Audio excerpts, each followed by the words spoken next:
ఆంధ్రప్రదేశ్ ముఖ్యమంత్రి శ్రీ నారా చంద్రబాబు ప్రతి అడుగు జాగ్రత్తగా వేస్తున్నారు. గత 5 సంవత్సరాలుగా ఎదురైన పరాభవాలను గుర్తు చేసుకుని మసలుకుంటున్నారు. గత తప్పిదాలు జరగకుండా జాగ్రత్త పడుతున్నారు.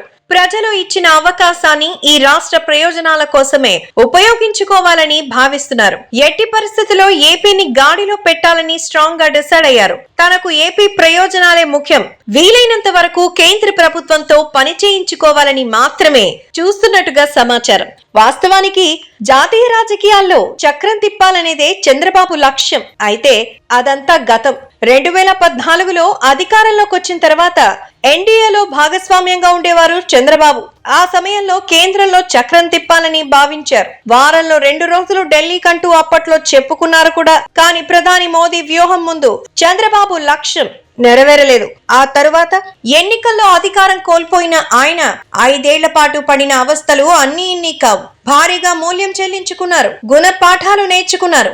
నమ్మకస్తులైన మిత్రులు ఎవరు, పార్టీకి అసలేం అవసరం, పవర్ చేతిలో ఉన్నప్పుడు చక్కదిద్దాల్సిన అంశాలు ఏమిటి వంటి వాటిపై ఫుల్ క్లారిటీ వచ్చింది ఆయనకి. ఇప్పుడు ఎన్డీఏ మూడోసారి సుస్థిర ప్రభుత్వం ఏర్పాటు చేయడానికి టీడీపీ కీలకం.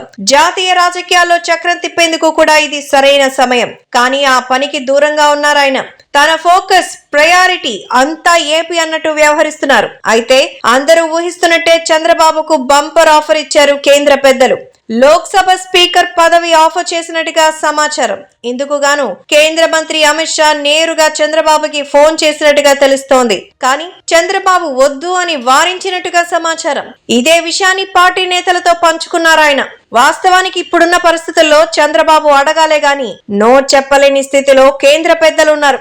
అయినా సరే ఎటువంటి ఎమోషనల్ బ్లాక్ మెయిల్ చేయదలుచుకోలేదు చంద్రబాబు. వీలైనంత వరకు కేంద్రం నుంచి ఆర్థిక చేయూత పొందడానికి ఆయన తొలి ప్రాధాన్యం ఇస్తున్నట్టుగా తెలుస్తోంది. అందుకే రాజకీయంగా ఎటువంటి పదవులపై ఒత్తిడి చేయకూడదని ఒక నిర్ణయానికి వచ్చినట్టుగా చంద్రబాబు టీడీపీ నేతలతో చెప్పుకొచ్చారు.